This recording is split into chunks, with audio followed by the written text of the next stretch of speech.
leen sant ci teewlu bi seen émission face to face amaat mbégte dellusiwaat ñu leen di nuyu fu ñu leen daan nuyoo di leen jox yéen ñëpp kenn ku ne si yéen ñi ñuy seetaan seen wàccuwaay ñi am nag mbégte dalal ci biir émission mbégte bu rëy a rëy ndax sama mag la ngeen xam ko bu baax nee naa nëbbu ma ko làquma ko rawatina nag mu nekk ci arène politique bi daal bokk ci kàngam yi nag ci moom la ñu man maa koy woowee ñombor bis ñombor ton bis tey kenn du ma démentir ndax ku la formé Ablaye Wade nga yaru ci keppaaram Idrissa Seck nekkoon sa mag kon am na taxawaay boo xam ne boo ko amee ci mim réew du jaaxal kenn Modou Diagne Fada gis ngeen ko mooy sama invité Modou Diagne Fada di actuel directeur général bu Sonacos dinañ ci dellu si nekk nag ancien ministre plusieurs fois ba jël rek tey ñaari département yoo xam ne occupé woon na ko fi moom nag département yooyu dama ci taxaw lu yàgg tey ci biir émission bi ndax actualité moo ko laaj muy département santé mu yor ko ci jamonoy Ablaye Wade yor ko yorin bu rafet naka noonu tamit département environnement bu ko weesoo nag ñu ñëw nag ci actualité politique jeexalee ko ndax nag Modou Diagne Fada mooy njiital parti politique bi di LDR Yeesal bëgg nañu xam nag parti politique boobu tolluwaay beeg ñi ni mel ak daal seen compagnonnage ak Alliance pour la République du président Macky Sall xaw ma allié la xaw ma dafay compagnon circonstanciel la wala daal yeneen ci biir yoo xam ne bëgg nañ ko leeral teg ko ci kaw table bi alors Modou Diagne Fada monsieur le ministre ginnaaw ba ma amee mbégte dala ndax yow nag kenn gën la nekk actionnaire ci biir émission ba ñu ko géejee dajante yàgg na ci biir émission ëpp na léegi ñaari at donc ma am mbégte dalalaat la di la bàyyi nag bu nuyu sénégalais yi ak sénégalaises yi lay seetaan ak nag waa Daaru Muxti may fàttali nag ne mooy président conseil régional bu Kébémer Daaru Muxti di sa fief ma bàyyi la nga nuyoog say soppe ak say am di jàmm. asalaamaaleykum Aïssatou maa ngi lay nuyu d'abord yow. te di la ndokkeel. comme ni koy xale màgg na léegi. parce que bañ lay xam ngay nabi ci. yaa ma yar mu ngi bëgg a yàgg. mais léegi yàlla jàppale na la. dimbali na la ba. léegi tur nga. waaw tu es un nom dans le milieu de la presse. alhamdulilah yal na yokk. alhamdulilah amiin di la nuyu di nuyu mbokk Sénégal yi ñuy seetaan yëpp. góor a jigéen mag ak ndaw. ak fu ñu mën di seetaanee. ci biir réew mi ak ci bitim réew. ñu ngi am mbégte di desiwaat ci émission bi. léegi laay xoolaat YouTube bi. waaw. gis ne suñu émission bi ñu mujj a def. ñu ngi ko defoon le 12 août. 2018. wallaay. kon mel na ne ñaari at. dox na fi kon duggoon naa fi. di am mbégte nag di dellusiwaat ndax yow sa waxtaan. dafay neex toujours te sa émission yi tamit. sénégalais yi ak sénégalaises yi dañ koy topp ñuy wax ñaan rek ne lu ñu fi wax. yàlla na nekk njëriñu Sénégal. yàlla na nekk njëriñu ñi ñuy seetaan. amiin yaa rabbi alors monsieur le ministre. ñu dugg nag ci xolu émission bi may wax naa ko léegi di fàttali ne nekkoon nga fi ministre de la santé ci nguuru Abdoulaye Wade ñu ubbi émission bi nag ak li nga xam ne actualité gënu ko rëy muy Covid 19 bi ma bëgg a xam Modou Diagne Fada naka nga jàngatee ni nguur gi di. gérer yëf yi bañ ci duggee ba léegi. waaw xam nga tey maa ngi nii di wax ak sénégalais yi masqué wu. mënoon naa ko dindi sax ndax observé nañu la distanciation physique. mais man maa préféré rek. pour pédagogie. bien sûr ak aussi pour wax wan nit ñi ne leen. tey lañ gën a soxla. dëgg la appliquer mesure de barrière yi. ndax dañu nekk ci jamono bu nga xam ne. réew yi nga xam ne sax dañu jàppoon ne mbir mi war na leen ginnaaw. mbir maa ngi fay dellusiwaat. ndànk ba ñuy reconfiner fii di xool fii. di seet nan la ñuy def ba génn ci mu nekk mbir mu nga xam ne kenn xamagul. kañ la ci àdduna bi di génn. alors donc mu metti fépp. rawatina nag ci réew yi nga xam ne ci la ñu bokk moo réew yi nga xam ne seen koom-koom bariwul noonu. te nekk mbir moo xam mbir mu bettaate la parce que kenn xaaru ko woon amul benn politique publique bu nga xam ne état tëral na ko waroon ko doxal 2020 sooraale ci woon lu mel ne mbas bu nga xam ne day am jeexital ci koom gi ni muy doxee ndax day am jeexital ci bépp secteur bu nga xam ne moom moo structuré koom-koomu réew ñuy sant yàlla nag parce que bi mu duggee suñu réew laata sax muy dugg suñu réew président Macky Sall woote na ndaje bi mu wootee ndaje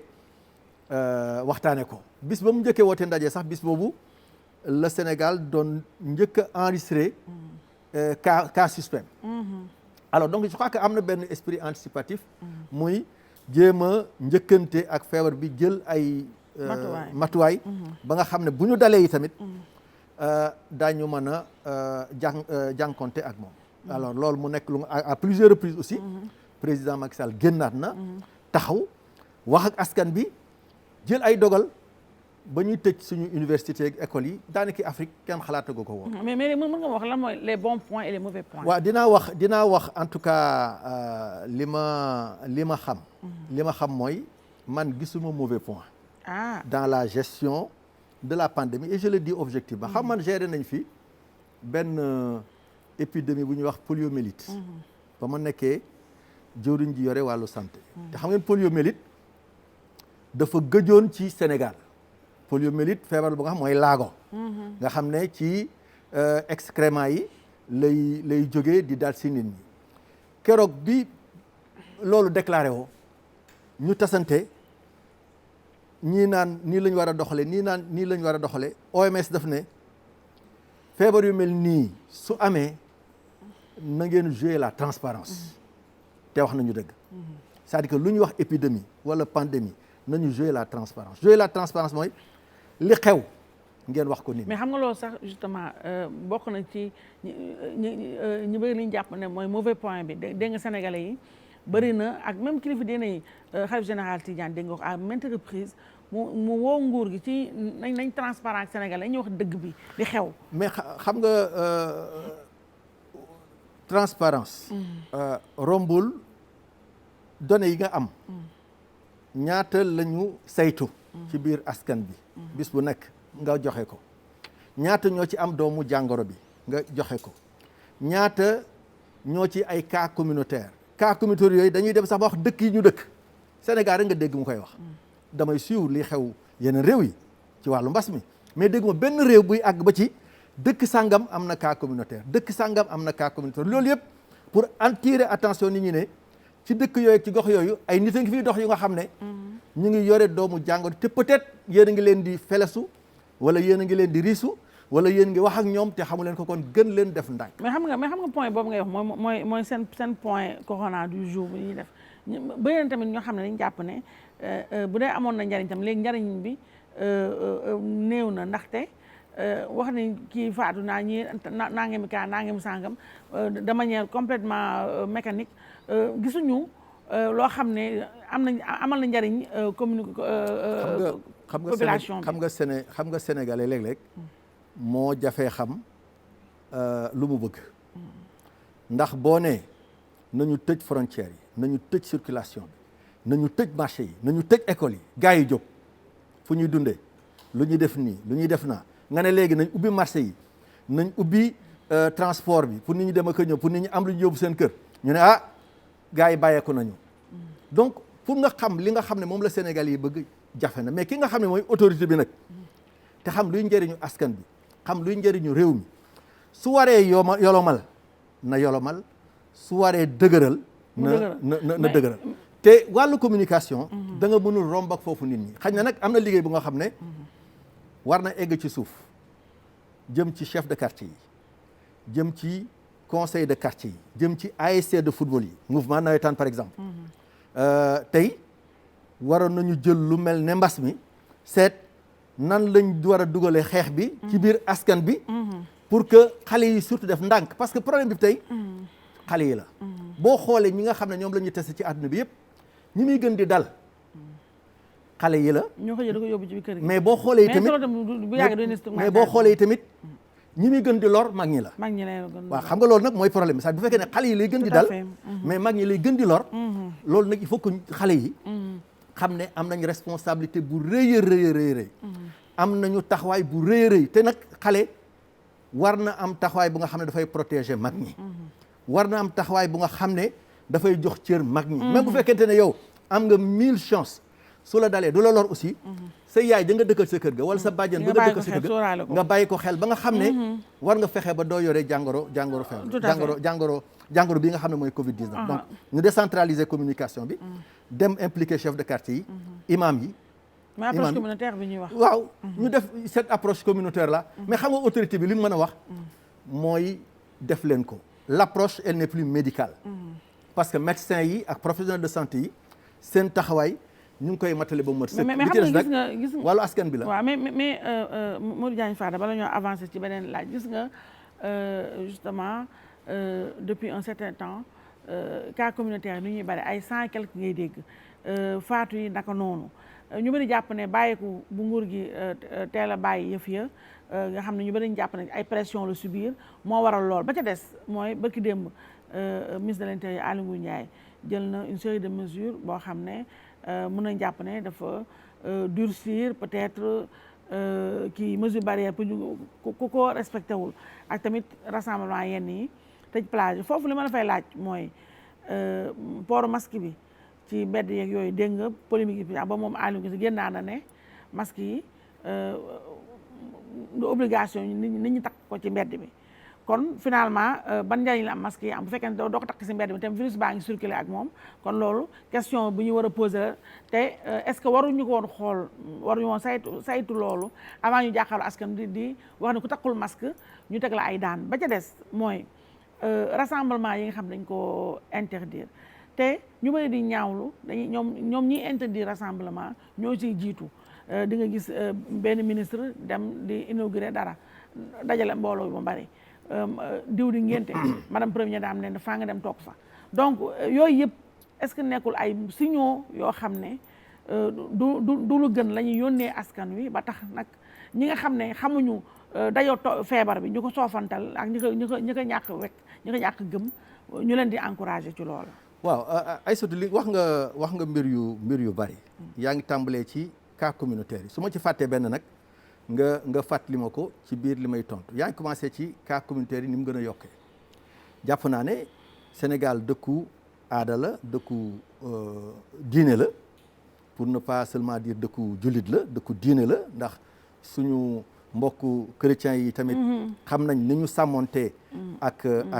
xeex bi ak taxawaay bi nga xam ne am nañ ko ci alors tabaski bi muy jub si ministre bi ci boppam ñi ci yore wàllu wér-gu-yaram am na appel bu mu lancé woon mais xëy na ñu ko déglu bariwul donc le fait que ñu jógee ci tabaski gi cas communautaire yi yokk wala gën a tas ci Sénégal yaakaar naa ne warul bett kenn parce que xamoon nañ ne fukki fan ak juróom après tabaski wala fukki fan après tabaski daañu gis ne cas communautaire yi dina yokk mais man xam nga jël ay mesures xam nga yokkute cas communautaire bu fekkee ne ni muy touché ay gone lañu ay xale lañu bu doon conséquences yi ci seen santé ñoom mun na bañ a bari mais xam nga fan la garaawee mooy li nga wax léegi loolu dafay indi saturation lieu fi ñuy hospitaliser nit ñi te boo loolu amee saturation cas grave yi day yokk parce que plus cas communautaire yi di gën a disséminé wu di gën a circuler à travers le pays ñuy gën a jot ñu nga xam ne même bu ñu nekkul mag am nañu ay comorbidité maanaam am nañu ay pathologies yu nga xam ne xañ na bu leen virus bi duggee mun na leen a indil ay jafe-jafe donc danger bi foofu la nekk l'appel que je lançais tout à l'heure à la jeunesse en réalité c'était pour ça parce que fekk cas communautaire yaa ngi gën a yokk encore une fois ñuy gën a touché ñu nga xam ne sont des personnes à risque te ñooñu fekk ñu ngi gën a bari suñuy hôpitaux yi di déborder. d'accord léegi masques yi ak rassemblement. alors maintenant masque xam nga ni ma ko gisee man wax nañ ne port du masque dafa obligatoire ci administration yi publique yi privé yi et cetera mais à mon avis mënoon nañu wax ne képp ku nga xam ne da ngaa jóg ak lieu de commerce yi aussi wax nañ ko képp ku nga xam ne da ngaa jóg parce que boo jógee foo jëm da ngaa jóg da ngaa jóg jëm marché ba da ngaa jóg dem di liggéeyi moo xam public wala privé da ngaa jóg di doxe yeneen activité ci hôpital wala leneen donc mënoon nañu fexe ba nga xam ne képp kuy génn ku nekk da ngay sol masque temps yi effectivement le ministre de l'Intérieur durcir na les mesures et que loolu yaakaar naa ne c'est salutaire parce que itamit nit ki bu amul conscience su boppam ne man dama war a jël sama matukaay pour bañ a lor keneen état bi dafa war a taxaw rappeler kooku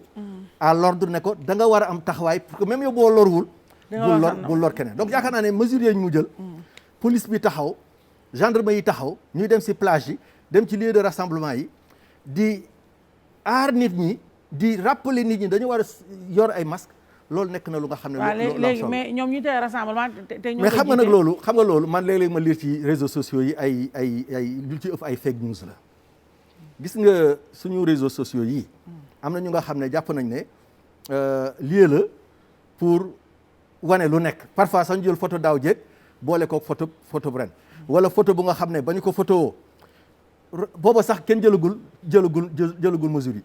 bis bu nekk ñu dégg fii ñuy tuumaal autorité lu nga xam ne dëppoowul ak na mu demee parce que man autorité la conscient na su ma dee def réunion conseil d'administration wala may def réunion comité de direction sama entreprise ñëppay takk masque gaw ma ne benn membre du gouvernement wala une personnalité comme la première dame mën na teew ci fu nga xam ne wala taxawaay bu nga xam ne dafay du nekk image yaa ngi fi dem photo yaa ngi fi mais attends xam nga image yi ma gis image yi ma gis première dame laa gis mu toon rek doomam parce que ñoo jógeendoo kër ga mais dafa ndànk man image bu dee image yi gis mais leer na ma ne gisuma keneen ku nga xam ne dafa tudd nii wala tudd naa wala dëkk feneen ñëw di ko akolaake dafa leneen xool maa la may boobu tax temps baa ngi ne boobu maa la ko may dama ci taxaw maa la may boobu vraiment c'est un cadeau ndéwénal la amul problème waaw d'accord kon ñu jël ko daal jël ko ndéwénal la léegi bii nag vite fait yi rak tak je parle à l'universitaire sa xalaat ci ñi jàpp ne est-ce que gënul pour ba tey bañ a ndax bañ jóge ci tabaski bi gis nga cas communautaire ñu mu bare ak feebar bi est-ce que gënul ñu xoolaat ma màggal yeeg reporté ou pas wala xool beneen anam bu ñu mën a defee rassemblement yu mag yi ñu dëgmal muy màggal beeg gàmmu gi. gis nga kilifa diine yi ñu am Sénégal yàlla daf ñoo baaxee ñu am ñu nga xam ne ñu baax lañu macha allah. ñu yërëm taalibe yi lañu. ñu yërëm yi tamit ñi nga xam ne ñoom ñoo aju ci ñoom gis nga dafa am mbir mu nga xam ne nañ ko bàyyi ak borom. mbirum gàmmu Tiwaawan nañ ko bàyyeeg sëñ Mbaye Sy Mansour mbirum màggalu Touba nañ ko bàyyeeg sëñ Mountakha Bachir d'accord buñ ko bàyyee ak ñoom lañ war a def buñ ca jotee ñoom daañu ko def ñun nag comme ay taalibe lañu bu boobaa ñu tënku ci digal d'accord man yaakaar naa ne loolu mooy li nga xam ne moo gën a yomb d'accord alors ba tey maa ngi waxtaan ak ancien ministre de la santé bi nga doon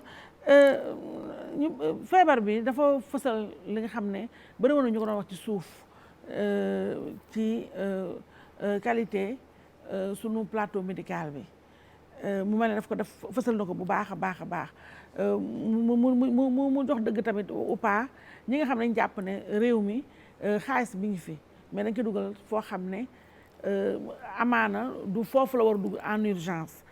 boo xoolee actuellement rek li fi xew seen TER bi BRT xaw ma la nga xam ne kenn xamul kañ lay tàkk ñu jël ay àddina milliards dugal ko fa te déggoo hôpital bu ñu tabax barki démb yaa ngi gis li xew hôpital Dalal Jàmm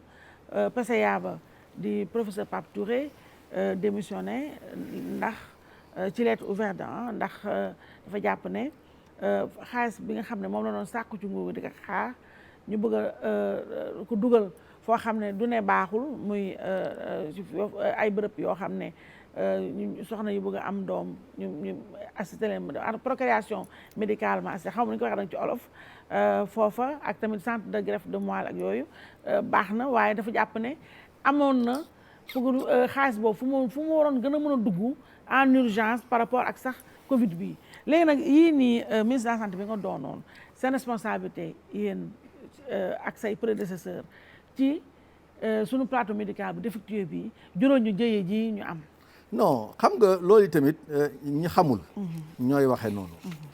parce que bu doon loolu kon du jur jëyee France wala États-Unis bu doon problème plateau médical rek yaakaar naa la France am ci nit ñu faatu États-Unis am ko ci nit ñu faatu ñaanuñu yàlla sunu réew mi lu mel noonu xew donc yaakaar naa ne mënuñu lier maladie bi ak ay plateau médical. mais plateau ba baax ata max la parce que kilifa yu faatu yu bari ñu bari jàpp ne c'est parce que dañoo tëj Schengen tëj bi ay buntam. non bu doon loolu dama ne xam nga ku matal dem. ku matal dem. te boo demee France wala États-Unis aussi ay borom alal. ay kilifa ña ngi dem. donc c'est pas lié à ça xam nga mbir mi mu ngi aju ci ban pathologie nga yor. ak ban forme maladie bi nga développé. est-ce que forme passive la wala forme grave. waaw mais xam nga mooy suñu plateau bi. waaw maa ngi ñëw dinaa ci ñëw. suñu plateau bi. mënoo wax tey Sénégal. boo ko comparé ak Maghreb. wala nga comparé ko Europe. oui mën nga wax suñu plateau médical. mais bu fekkente ne da nga romb dëkk yooyu. tey jii bari na ay réew yu ñu wër ñu nga xam ne. seeni kilifa bu ñu feebaree. hôpital bi suñu hôpitaux yi la ñuy ñëw. ay réew yu bari yu ñu wër. donc xam nga am na ñu nga xam ne tane nañ leen. te tey boo xoolee man li ma xam gisuma benn région capitale régionale. bu amul tey centre hospitalier. am na sax capitale régionale yu nga xam ne am nañu ñaar. boo demee Ziguinchor ñaara nga fa nga ñëw Ndakaaru yu bari ñëw fa. gisuma bari na chef lieu de département. bu nekk Sénégal bu amul au moins benn centre de santé. léeg-léeg sax nga dem ci benn département fekk fa ñaari centre de santé. boo demee département Kébémer bi nga xam am na centre de santé bu Kébémer am centre de santé bu Darou Moussi. te bari na boo demee Podor am na centre de santé bu Ndioum am na centre de santé. kon yéen def ngeen fi dara daal attends loolu voilà loolu dama bëgg même bu doyul nañu nangu ne am na lu nga xam ne mu ngi fi te ñu ngi continuer. dalal jàmm boobu nga tudd. dalal jàmm bokk naa ci ñi nga xam ne ñoo taxawal projet bi. bi ñu nekkee jëwriñ ji nga xam ne dañu yore wàllu wér-gu-yaram. dalal jàmm ambition dalal jàmm moo doon nekk l'hôpital de référence en Afrique subsaharienne. maanaam même Afrique du Sud sax hôpitalu dalal jàmm liñ ci prévoir yëpp bis bu sottee mooy nekk l'hôpital de référence en Afrique subsaharienne. la ma ko tey sottee boobu ba léegi mais attends xam nga ñun bi ñu nekkee ministre de la santé bu ñu daan tasante OMS wala ñuy tasante ci organisation africaine yi wala sous-régionale yi. dañ doon wax état yi ne leen lu mu gàtt nañu jël 10% ci budget national yi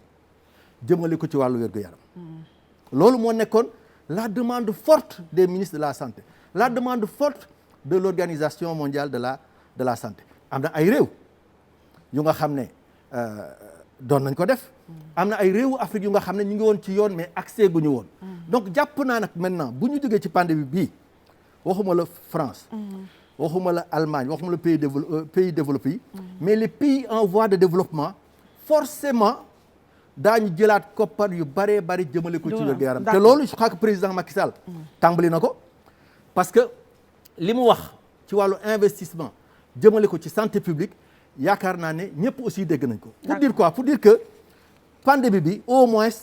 am na lu nga xam ne indi na ko mooy nit ñi daañ gën a teg santé ak wér-gu-yaram au cœur des politiques publiques. d'accord léegi ba ci des mooy foofu laay jeexalee nag ci affaire santé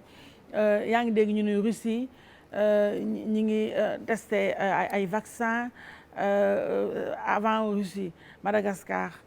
dégg nga amoon nañ fa ñoom tamit la ñu gisoon mu nekk ci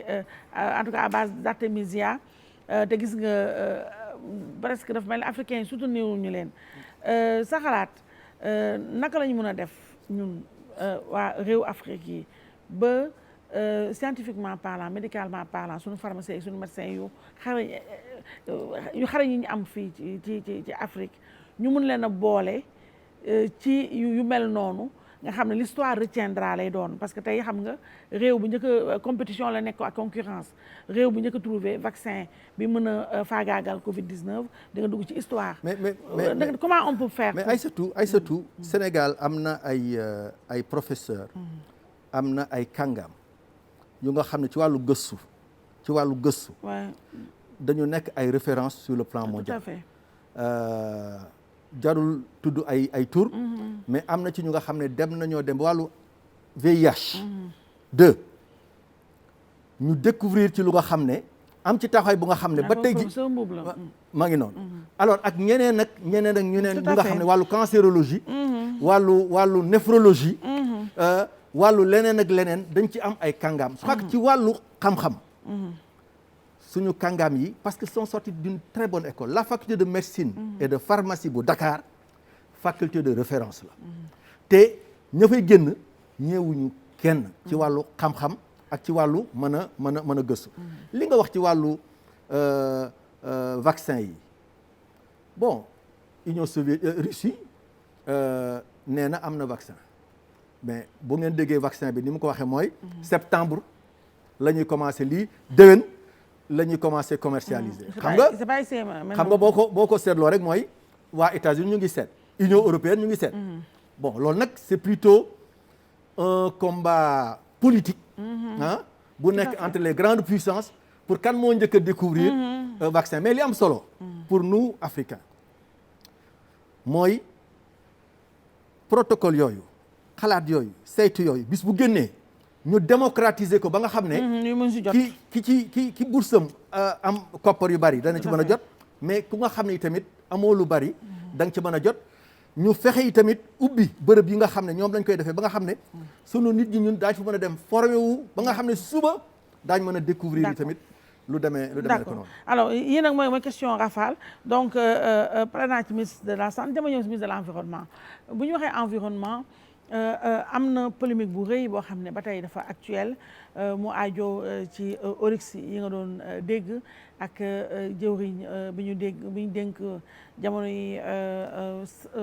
environnement muy Abdou Karim Sall oryx yooyu xam nga na mu demee boobu ba léegi nag ñu bëri ñu ngi doon espérer que ni ya jotu dund delawaat na leen fu mu leen jëlee woon muy Ranérou ba tey ba sànq waa ji deful loola ma bëggoon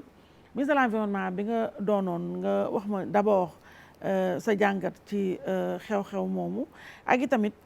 est-ce que ci say temps say jamono yow mosoon nga def li ni mel ndax moom ki waa ji Sall nee na du moom rek moo ko yor ñoom am na ay ferme privée yoo xam ne boo defee demande bi xëy na amaana boo répondre yenn normes yi ñu njëkkati espèce rare protégée yooyu jox la ko nga xëy doxantoo sa biir kër moo bëggoon a xam yow monsieur le ministre est-ce que ba nga ca tolloo say jamono jëloo nga yow ay oryx wala yi ni mel xeet yi ni mel jébbal ko say naataangu ministre na yow wala ay yeneen privé ay baaxkat privé yu am xaalis ñu ko mën a yor. wax dëgg yàlla loolu nag moom musuma ko def te musuma ko xalaat yi tamit te ku ma ko waxoon yi tamit ma bañ parce que jàpp naa ne oryx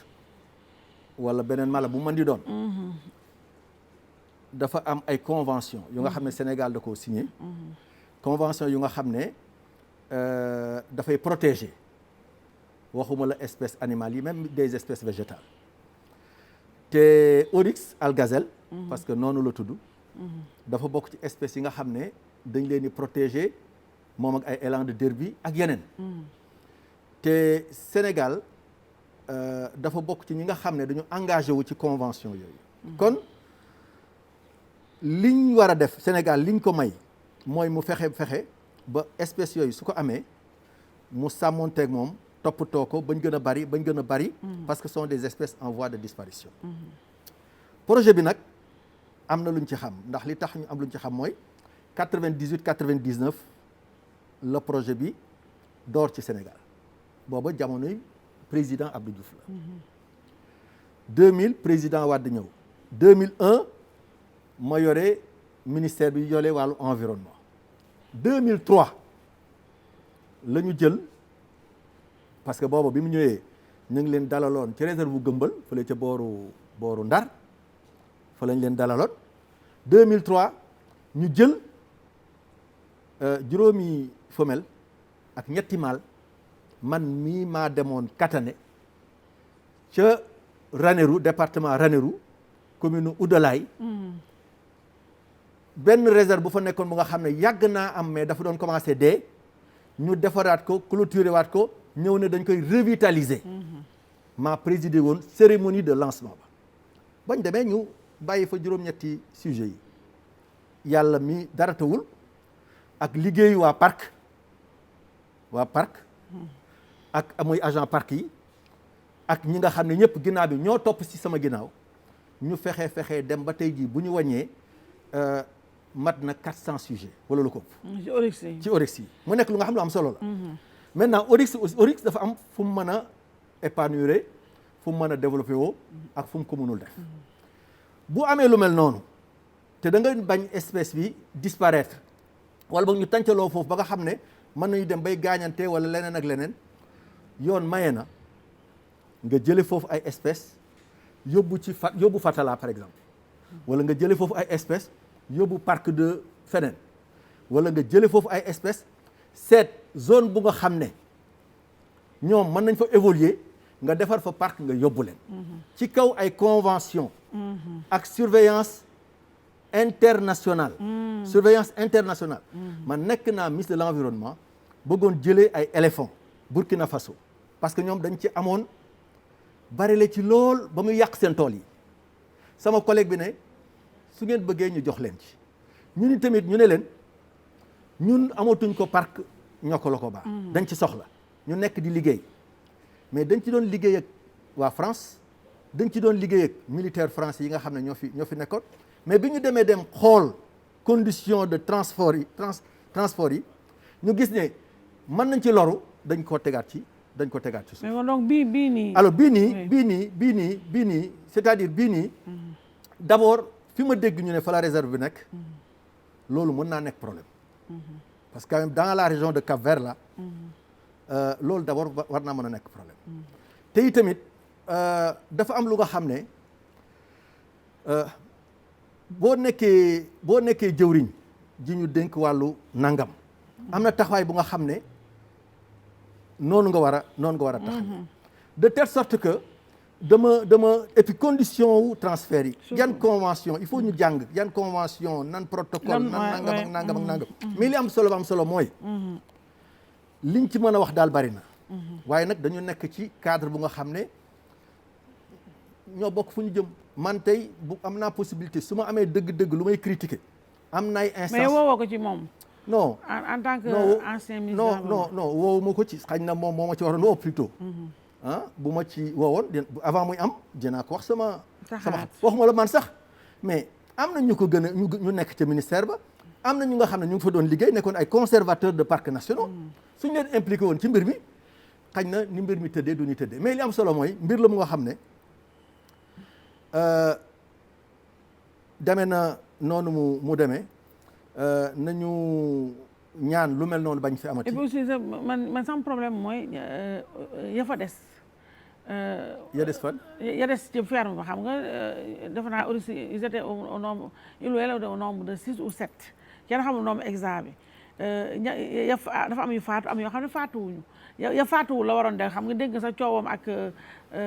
président conseil départemental bu Ranérou Aliou Demba Sow mi nga xam ne moom dafa ne woon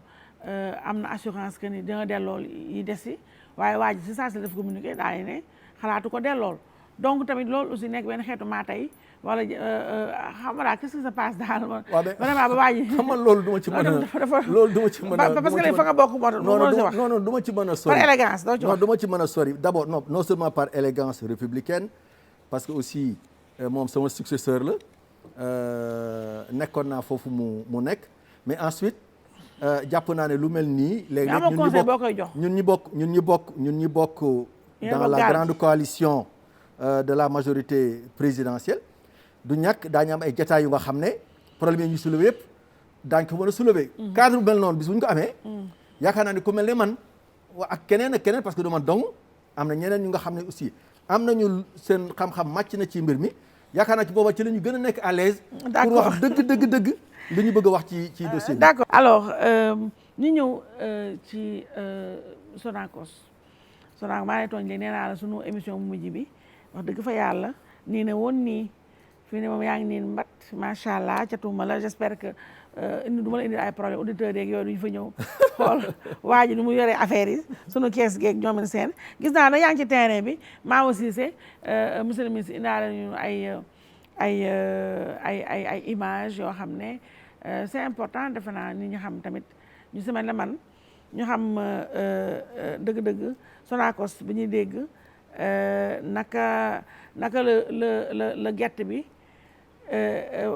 di nekkee diwliñ ba mujjee nekk ràkkal n'est-ce pas donc bu ñuy waxtaan rek maawoo nga def nandite nga tegal ñu tuuti suuf rek ay quelques images ñu cof tuuti waaw ndax bu ëppee nag Dieng daf may woo service commercial dama jaar ci kees bi te bii nag sama grand nga rek man maa la ko mayaale noonu waaye xam naa ne Ibou Dieng bu fi defal ëpp nga dagg salaire bi nga dagg salaire bi sa bëriwul ku ne xam ne téeméer junni laay fayeeku waaye Ibou booy dagg nga sóoraale rek li ngay dagg waaw bu mu dépassé juróom junni ndax tam xarit baa ngi ñëw te njaboot laa donc kon maa aussi bu ma fi ni benn problème te nga mu toq rek da xaw a toqe tuuti ndax lañ ma naa dagg du ma ko àttan monsieur le ministre non là maintenant c'est au directeur général de la Sonacos à qui je m'adresse ñëw nga ci boîte boo xam ne ñu bari ñu jàpp ne boîte à problème la woon ndax doon nañ dégg jafe-jafe yi syndicaliste yi fii ak yu mel noonu kii financièrement noo ko fekkee woon ak itamit bëgguma sax ñu mën nañu wax genre bilan étape bu ndaw rek en vraiment vite fait en une minute ak itamit loo fa yokk gum pour le moment ak gum. waaw mais xam nga lañ fa yokk gum moom. am na loo wax sa biir wax. yaa ngi doon dégg ay coow. travailleurs yi. yaa ngi doon dégg ay coow ak i banque yu Sonacos amoon. bañ na dañ tegal lii ci suuf bañ na ne dañ leen di saisir. yaa ngi doon dégg ñu ne kër la gu nga xam ne wax dëgg yàlla kër gu am ay jafe-jafe la loolu dëgg la mais nag li nga xam ne moo ci ëpp solo ba ñu yàlla tege ci bopp kër geeg léegi Sonacos naam ki ñu remplacé ay la yeween aussi am na lu mu fa def parce que nit aussi du suul jëf alors am na lu mu fa def ba ñu ñëwee jéem nañu yokk jéego yi jéem nañoo gaawal dox bi jéem nañoo fay yenn coow yi nga xam ne fekkoon nañ fa bi ci njëkk mooy défaut de paiement yi Sonacos banque islamique moo koy lebal mu dem jëndi gerte pour def ko dëwlin dinaa ci ñëwaat léegi ba ñuy agsi dañ doon fekk échéance bu jot rek Sonacos doon loolu mën a fay fekkoon nañ fi aussi ay banques yu nga xam ne dañu amoon ak ñun contentieux ndax dañ ñoo lebaloon xaalis yàlla dogal Sonacos mënu leen woon a mën a fay ba ñuy saisir suñu terrain bi may soog a ñëw sax léeg-léeg benn huissier taxaw ci buntu direction bi ne dañuy saisir Sonacos wala leneen mais yàlla dimbale nañu ba léegi ñu def fa at ak genn wàll défaut de paiement déggatuñ ko fa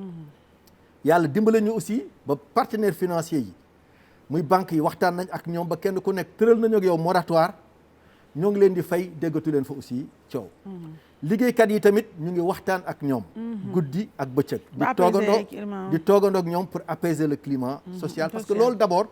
mooy li ñu njëkk a def tout à fait li ci topp mooy dem teel a wuti xaalis campagne daaw bi pour la première fois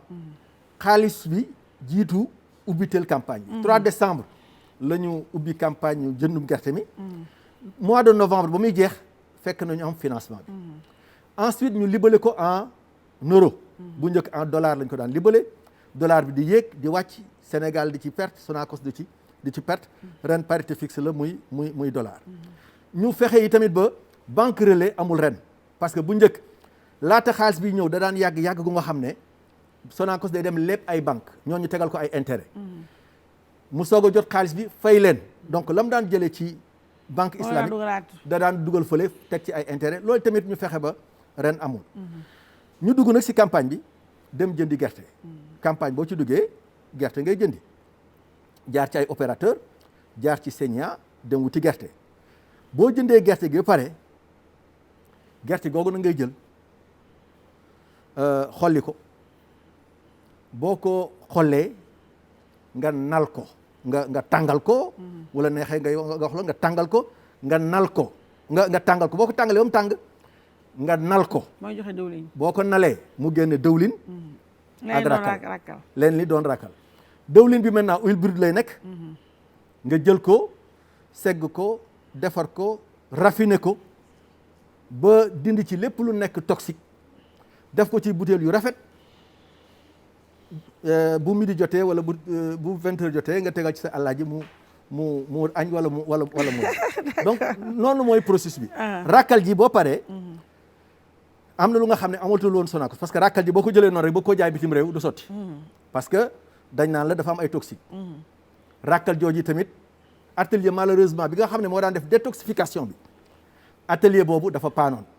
waaye incha allah dina tàmbaliwaat ren. atelier bi nga xam ne yi tamit moo daan def extraction bi. maanaam parce que rakkal ji toujours day am dëwlin bu ci des. moo daan dindi siital dëwlin ji ba mu siit. atelier boobu tamit dina démarrer waat 2020. d'accord te 2020 bii tamit. xaj na foofu laay jeexale ci bilan d'étape. vinaigre du Roy nga xam ne ca jamonoy maam yi ñëpp xamoon nañu ko. SIB bu Diourbel daañu ko def. vinaigre boobu depuis presque plusieurs années amatul woon. léegi ñëwaat na. javel eau de javel. bu Sonacos. gëjoon na fi. incha allah eau de javel Sonacos agsi na. d'accord aliment de bétail. parce que xam nga Sonacos de gerte. xam nga gerte duñ ci ci dara d'abord xob yi xam nga gooñ la. gerte gi wax naa la léegi mais xobu gerte yi. non seulement jur gi mën nañ ko lekk noonu. mais son bi muy dégager aussi mën nañ def aliment de bétail. usine Setuna bu Diourbel aussi aliment de bétail. incha allah balaa at may jeex moom tamit mu démarré waat donc jàpp naa ne Sonacos. waaw mu ngi ci processus de relance. d'accord Modou Diagne Fada bala président Macky Sall joxe direction booba coow li bari woon na am na ñoo xam ne ay merkat yoo xam ne yu nekk APR ñoo xam ne seen xol tàngoon na ñu ni waa Modou Diagne Fada mi sinxu kii Modou Diagne Fada ba nga ñëw salaamaaleykum maaleykum salaam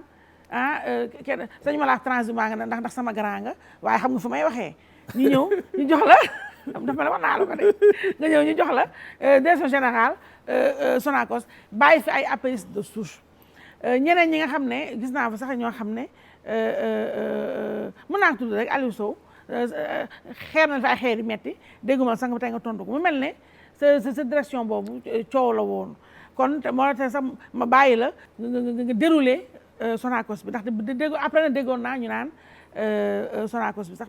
dëgg Modou Diagne Fada méytanu lépp Sonacos ndax ku xool parcours man nag loolu foofu laa forman ku xool sa CV xool fa nga jaar ministre ba nga dégg député kenn déggul député ci xale bu tuuti ministre nangami yoon ba tey jii nag macha allah def nga fi ñaari échappée solitaire yoo xam ne yëpp ndam nga ci am ba nga fi defee échappée solitaire def créé waar wi nga am 11 députés ñu ala xëccaat la naa ko duggalaat daa ne kii wóorul bàyyi ko ci biir muy lappi wóorul ñu ngi defaat échappée solitaire PDS boobu tamit foofu laa jeexale daa fa ñëwaat nga ñëwaat foofu tam nga amaat sa ay bagages say député kon man dama jàpp sax ne Sonacos bi lu ndaw la si tuuti na xëy na est-ce que nekkul genre pes bu ñu la bu président Macky Sall pesaale tuuti ndax waroo nga nekk ministre nag ñu ma fi gis waa ji sant Sall nga xam ne wax dëgg yàlla pour man l'histoire retiendra que c'est le ministre le plus petit que l'environnement a jamais eu le malheur d'avoir yow ba fa nekkoon wax dëgg fa yàlla kenn déggatu ko kon mën naa jàpp rek en peu de mots nga tontu ma foofu mooy rëccu woo président Macky Sall neew la naxee mbaay ci DG Sonacos bi ma la jox ndawul. waaw xam nga Aïssatou bon c'est vrai que ci biir wax ji nag li nga ci wax moom am lu nga xam ne ça n'engage que toi. waaw yow rek la engagé. waaw maa ko bërëxal. waaw yaa ngi dégg xam nga man bi may ànd ak président Macky Sall bu fekkonte ne dama bëgg a nekk comme li ngay wax transhumant. waaw. mënoon naa ànd ak moom 2015 wala 2016 laaj jara ci mandat boobu ñu jox ñu ko. ndax la. mais dañu jàpp ne. dafa la woon boobu non dañu jàpp ñun ne comme faluñu ko woon 2012 ba 2019 na jox ñi mu faloon ñi mu faloon. dañu xaar ba mu des 6 mois. ñu xool ne mënuñoo demal suñu bopp ci élection présidentielle gis itam ne candidat yi nga xam ne ñoo nekk en lice moo ñu ci gën a doy moom la ñu ëpp yaakaar ñu jël suñu bagage dem jàppale ko loolu alliance politique la bokkul ak ñi nga xam ne dañuy xool rek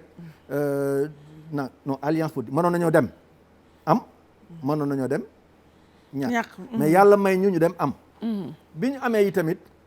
moom la Sénégalais yi fal moom mooy c'est-à-dire que moom rek moo am légitimité ndax moom la Sénégalais yi jël seen kàddu ñu dénk ko kenn ku nekk ci ñi ko doon jàppale wala benn Sénégalais bu nekk fa mu toog même bu ko jàppalewul woon mais mu nekk Sénégalais rek bokk société civile loolu bokk feneen mu xool ne war nga koo mën a téyele fii mu teg la fa nga nangu ko jàppale ko foofu bi mu ñu wooyee nañu direction générale Sonacos lañ leen bëgg a dénk dañu ne ko ñun dey yow la Sénégalais yi fal foo ñu teg pour ñu jàppale la fa ñu jàppale la fa am na ñu nga xam ne ci biir partem c'est vrai parce que tamit nañ ko wax rek am na ci ñu nga xam ne ay benn yu nga xam ne xaj na kontaanuñ ci loolu mais nag ñooñu amuñu solo trop parce que ñun ki ñu tax a jóg président Macky Sall la ki ñuy jàppale président Macky Sall la ki ñu waxtaanal président Macky Sall la donc moom rek la ñuy déglu moom la ñuy xool appréciation rek mooy bi am solo am na aussi ñu wax ne lim ko jox du dara dégg naa sama mbokki PDS yi sama benn jigéen bu nekk député sax mas na wax ci benn chaîne mu ne man de gis naa ko ci benn tournée muy soli cap moom de li ko Ablaye Wade def na ko ministre ñaar fukki yoon jàppoon nañ ne buy ànd ak Macky Sall lu mu bon dana ko delluwaat poste ministre mais dañoo xamul ne man du loolu mooy li ëpp solo mooy naa mën a bokk ci ñuy tabax sama réew ñi ëpp solo mooy naa mën a bokk ci ñi indil dara sama mais li ñu jox dara la wala du dara mais dama ne waaw ministre moo gën a rëy nag ñeneen ministre dafa bëri nag waa dégg ma wax la waa d'accord mais xam nga lu jot rek yomb Modou Diagne musul yàkkamti ay mbiram ci dara mais li ma gëm mooy Sonacos kuréel la bu nga xam ne kuréel bu am solo la ci koom-koomu réew mi ni mu tëddee. d'accord léegi mais Modou Diagne Fada kontaan nga waaw wala déet ci sa compagnonnage ak président Macky Sall ndax wax nga leer na doo transhumant allié nga kontaan nga wala kontaanoo. wax dëgg yàlla ba jamono ji may wax ak yow. amul lenn lu nga xam ne. mejj na xaw ma nag dégg nga wala yooyu. dégg nga ko bàyyi du ko ay wolof yi ma dégg. waaw xam amul lenn lu nga xam ne. mën naa koo ñaawlu. ci ànd bi nga xam ne maa ngi koy ànd ak président ba léegi ànd bi ñuy ànd. alhamdulilahi rabbil alamin rafet na parce que àndu nawle la. waaw mais àndu yëgante la àndu diisoo la àndu wegante la te loolu rek mooy li nga xam ne. waaw léegi la moo tax seeyaloo sa parti ci biir alliance pour la république comme ñeneen ñi niñ ko defee. ah déet man nag sama parti moom dama koo moomul sama parti dama ko bokk ak. ay nit ah déet du waxin non déet du waxin sama parti moom moo ko. sama parti dama ko bokk ak ay yeneen nit. te waxtaan woowu musul tegu ci taabal ji. bañ waxtaanee ko suñu biir parti. te jàpp naa ni tamit yeesal am na spécificité am na innovation am na cafka boppam bu nga xam ne. war na ko mën a continuer di ko indi ci scène politique bi. d'accord léegi 2024 Modou Diagne Fada candidat ngeen doon ci présidentielle yi waaw wala déet. ah déet lu tax nga ne ma nañ koy waxeeti xam nga waxi 2024 ci boppam ay satu waxi 2024 man Sénégal yi dañ ma jaaxal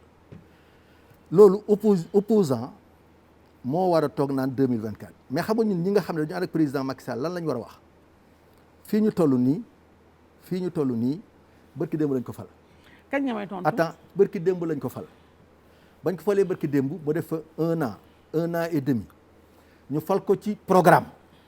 mu dig Sénégalais nii danaa def lii PSE vert danaa def lii danaa nanga bi logement danaa def lii non mënu ma laa tontu non tey nga ma ne waaw wala déet non mënu ma laa tontu man yow laa laaj néew ma la wax ji jotagul non wax ji jotagul dama ne wax ji jotagul dama ne tontu ci lu nga xam ne pour nga prononcer wu si sa candidat ou pas jotagul non dama ne tontu ci lu nga xam ne c'est pas d'actualité parce que aujourd'hui lii actualité mooy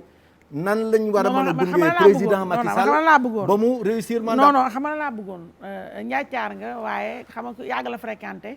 tax na ma xaw a nekk tuuti njaacaar ma ni tamit yow sax kay doobu ndaw waaw man dama la ne Modou Diagne Fada njiital LDR yeesal 2024 incha allah rabbi candidat ngay doon waaw wala déet nee ma waaw wala déet. mënuma laa xam nga. xam li ma waroon wax nag soo bañoon xoolal bu fekkonte ne rek yow naan dëgg ngay def da nga ma waroon wax ne ma non man du ma nekk candidat. président Macky Sall xol bi sedd. waaw dama ne waaw dama ne waaye mënu ma leen ne waaw mënu ma leen ne déet loolu. li nga wax ndax moom mooy ni wii nii non moom président Macky Sall mooy borom ni wii nii non. waaw mais non dama ne xam nga gis nga wii nii wii non ba mu tontu woon gars yi. moom mooy tontuwaat yow. gars yi di wax. waaw. loolu moo doon la bonne réponse ci question ba ñu ko posé. non man ñëw ci bi ma la wax nii. bii ma lay posé dama ne. yow nii wii nii non waxi 2024 ci boppam. waxi 2024 ci boppam. kon Modou Diagne Fada di nga nekk candidat ok Modou Diagne Fada sera candidat waaw ba affaire jàpp ba nga génn fi waa affaire jàpp la Modou Diagne Fada donc sera candidat en 2024 waa affaire ñi ngi leen di raxas buntu kër gi. léegi troisième mandat bi nga xam ne ci nga bëgg a accélérer ñëw wax ci li nga ci bëgg a wax yëpp mooy waxu waa APR nga bëgg a indi takk sama plateau bi man yow nekkoo APR kon du ma la may nga ñëw di jël waxu Macky Sall di ko teg sama plateau du ma ko nangu. polémique troisième mandat bi mi nga xam ne sunu dëkkandoo yi Guinée Alpha Condé nee nañ ko may fekk fan mu tontu ginnaaw ba ko waa partem investir Papa Alassane Ouattara moom soobu na nee na candidat lay doon ci troisième mandat. fii sunu réew mi président Macky Sall dégg nga ko nee na nii oui nii non léegi ñaari laaj laay la nag temps bee dem émission bi jeex na damay sàcc ni ay ñaari minutes ñaari laaj bool dëxëñ la ko mooy la xew Guinée ak fa nga xam ne mooy Côte d'Ivoire ban jàngat nga ci am ci africain bi nga doon citoyen bi nga doon ak homme politique bi nga doon ndax force pouvoir baax na wala wóor na wala wóorul beneen ba ca des mooy président Macky Sall yow Modou Diagne Fada intitut personnel sa akulaay taala bu waree tax la sa akulaay taala ngir jëmmi yonent bi ngir jëmmi yonent bi Modou Diagne Fada sa akulaay taala nga seet yàlla ci li ngay wax bala ngaa wax nga seet yàlla ak yonenteem bi ci li ngay wax bala nga kaa wax Modou Macky Sall mii toog fee ndax troisième mandat mën na ko waaw wala déet nga seetal yàlla na bala ngaa tontu. ak sa lu weex. waaw dama ne xam nga d'abord li nga njëkk a laaj. Guinée Côte d'Ivoire. man dama am ay xaritu politicien yu dëkk Guinée. ñi bokk ñi ànd ak président Alpha Condé ñi nekk ci kujje gi. Côte d'Ivoire googu yi tamit ma am ay xarit yu nga xam ne ñii dañoo nekk PDCI RDA. ñii nekk RDR. wala RHDP ànd ak président Ouattara ñeneen ñi nekk ci kujje gi. tey am na fu ma bokk. du dëgg. bu ma nekkoon parlementaire wala ma nekk rek civil. soo ma ne prononcé wul. ci Guinée wala ci Côte d'Ivoire dama ci yàkkamti. jàpp naa ne sama posture mayuma ma immiscer wu dans les affaires intérieures de ces deux pays frères. qui entretiennent d'excellentes relations avec la République du Sénégal. foofu waaf nga foofu léegi ñëw ci beneen bi. alors li nga wax xam nga mooy li ma la commencé woon a wax léegi. te xam naa ne loolu nga bëggul dégg. gis nga ku jégi ñi nga xam ne tey dañuy gor suñuy tànk ñun ñu ànd ak président Macky Sall. ñoom ñoo am intérêt ñu installer débat troisième mandat. mais attends wax la waaw defal ndànk rek. ñoom ñoo am intérêt ñu installer débat troisième mandat. encore une fois bu ñu leen toppee ñoom ci li ñu bëgg. fa la ñu nekk naan troisième mandat quatrième mandat cinquième mandat. suñu programme raw ñu suñu liggéey raw ñu. Modou Diagne Fada au lieu mu dem seet nan la mën a def ba am financement gerte nan la mën a def ba am financement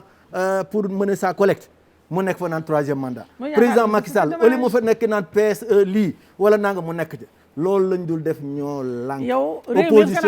opposition bi la ñu bëgg duñ leen ko defal waxi troisième mandat jotul ce n'est pas d'actualité loolu le président Sall wax loolu la wax waaye li ñaaw na de lu fi ñaaw réew maa ngi lay seetaan maa ngi leen di seetaan di man tamit li mu wax ne nopp mën na koo dégg loo jotagul nga bëgg ñu wax ci. nous on a élu le président Macky Sall pour 5 ans. kon Sénégalais yi kon léegi yéen laay bàyyi ngeen jugé. voilà d'accord. waaf na man question bi te ma kaa bañ a déposé ma bañ a déposé mu ngi nii jarumay tontu Modou Diagne Fada waaf na kon léegi ma xaama ñëw ci PDS boo fi fii nooy na moom PDS. maa ngi lay déglu. PDS wax nga léegi député boobu la Passaale Kokkali la boo gisee ñoom Oumar Sarr ñoom Sène ñoom ñëpp jóge fa presque léegi presque yéen a xaw a bokk boor ñoom it sori ñu président Macky Sall te ñoom daf naa bëgg démb. ñoom ñoo la ko wax. soriwuñu ko te ñoom daf mel ne barki démb est-ce que nekkul yow lañ doon wax naan yaay traître baax yaay ñoom seen ba ñu pëtëxal la defal ay bagages ma nga dem noo mën a wax daal ci PDS ni mu mujjee léegi foofu la ñuy jeexalee émission bi li ngay ñàkkee sa émission foofu lay jeexee. non waaw non gisoon nañ leen bon. yaa ngi gis mu ñëw daal sama xarit Omar Sarr sax yaakaar naa mas naa toog ci jataay bi am lu mu wax mais xam nga yooyu amul solo ci politique gis nga politique mën ngeen a toog benn jamono nga am lecture politique bii keneen ki am lecture politique bee bu seeni lecture politique dëppawul forcément xëccoo lay indi werante lay indi seen biir xëy na loolu daloon nañu ñun ak groupe bu ñoom Omar Sarr mais politique day dox loolu 2016 la woon. loolu 2016 la woon 2015 la woon non Omar Sarr du point de vue personnel c'est un ami. loolu moom xam na ko man xam naa ko. maintenant nag amoon na jamono bu nga xam ne bokkuñu gis-gis ci wàllu politique mu am doxalinam mu am sama doxalin léegi nag ci wàllu Sénégal yi nag ñooy xool ba xam man maa leen fekk ci wala ñoom ñoo ma fekk si yaakaar naa bu Sénégal yi xoolee rek daañu xam ne xañ na parfois teel a xam dëgg. wala teel a nekk ci dëgg mën naa tax ñu lay critiquer mais buñ demee ba ci kanam daañ gis ne fañ taxee woon bu njëkk daal. fa nga taxawee moo doon fi gën. waaw sa émission jeex na Modou Diagne Fada directeur général Sonacos amul benn buzz. tàggatool. maa ngi lay sant xam nga yow Aïssatou fii ku fi ñëw nga sonal ko. waaw yow mënu ma laa sonal mais non yow da ngaa lakkale wante li am solo rek mooy waxtaan nañu am na ci yu nga xam ne leerul woon xañ na ci yenn bopp waa Sénégal leer na ci seen bopp tey am na ci yemit lu nga xam ne xamuñu ko woon surtout ci wàllu suñu taxawaay ci biir Sonacos wala bokk suñu taxawaay en tant que jëwriñ ji yore wàllu wér-gu-yaram wala suñu gis-gis ci wàllu suñu compagnonnage ak président Macky Sall xañ na tey leer na seen bopp mais li am solo rek encore une fois li Sénégal yi war a jàpp ci ñun mooy léegi ñu def lu fanweeri at ci langue politique yi xam nañ bu baax ni nga xam ne noonu la politique Sénégal di tëddee te dañu nekk ñu nga xam ne lu ñuy wax lu nekk dañuy sóoraale aussi suba ak ëllëg surtout nag boo ko seqee ñu nga xam ne ñu mel ne Aïssatou Diop Fall lañu mais li am solo mooy Sénégal gi daal yàlla na fi yàlla saxal jàmm. amiin yaa rabbi. sunu réew mi yàlla nañu ko yàlla sàmmal. amiin mbas mi ñu nekk tey yàlla nañ ci génn nu mu gën a gaawee. amiin yaa rabbi. te président Macky Sall yàlla na ko yàlla may ndam ci yan bi nga xam ne moom la ko sénégalais yi yan. président Macky Sall moom du la mere moom du la waaw mais waa après dañuy defante yow bu baax ci li nga leeralul ndax candidat ngay doon 2024 ou pas donc loolu moom foofu rek moo ma neex ci émission bi ndax xam naa ne ñeene duñ la may dara donc yàlla baax na ba yaa ñoom la ci mbedd bi Modou Diagne Fada la woon DG Sonacos may gërëm bu baax di nga sant nag ci ni mu répondre positivement suñu émission bàyyi léppam ñëw toog waxtaan ak yéen ci li soxal réew mi dina gërëm yéen tam mbokk yi sant sant ci teewlu bi di gërëm bu baax a baax comme d'habitude rek sama rakk ji Madeleine Diaw Ndeye Malle borom glam style Baye Modo maquillage nag fii lañ ko defee ci biir en pleine émission lu ci jaxasoo rek moom la Madeleine la donc ak ñeme tardem donc moo tax émission bi demee nii mu demee maquillage demee nii mu demee létt yi tresse yu baax yi létt yi glam style Baye Mado moo ko defal ku bëgg si yii temps yi moom fii laa nar a génn rek fàttali ko dafa tàng waaw naka waaw Madou neen Black Queen la ko tuddee ku bëgg yi ak yu dàq yooyu rek numéro bi benn la mi ngi noonu ci suuf écran bi donc Glam Style la bàyyi Mado ma nga foofu en face camp Leclerc di ko gërëm di ko sant ci loolu maquillage bi jaxasoo bi tamit moom la mën na cuu mën na caa mën cararar lépp lay def donc ma nga noonu daal moom mat leen donc di gërëm nag sama doom jeey ñëw Didi te yow laa ñu ko dugal ci équipe production ba yaay Imani nga xam ne normalement Imani ay surtout la waroon tuddee mais mu trahir ma xëy na je vois que y a un deuxième là en route donc deuxième bi yàlla nekk jigéen ndax tur ba ma jël sama tur Mass Ndiaye mi ngi nii sama frère bi nga ñaax gis moom tamit donc Missa Ndoye moo nekk ci caméra ya feggoog Mass Ndiaye tanoon seen naa ko fi Alaaji Maawo Cissé segg bu mag boobu gis naa ñu dénk ko lu tudd segg ñu naan affaire mbër ak làmb ak yooyu la donc maa wane nee naa dëgg-dëgg li ma la xamal nag bu ko wane ci segg ba ak kan laa fàtte Ibrahima Cissé sama càmmiñ lu baax loola waaw Ibrahima Cissé ngi ne toog waaw nekk fi ba bala ma kaa indi problème di yaa fi ne mais Cissé mi ngi ci ginnaaw waaw Cissé mi ngi dans les coulisses waaw Ibrahima Cissé ci production ba feggoog Didi ak Moussa Sène ci montage bi ku ma fàtte daal nga baal ma Alaaji Maaw Cissé segg bu mag bi donc beneen dimanche beneen face to face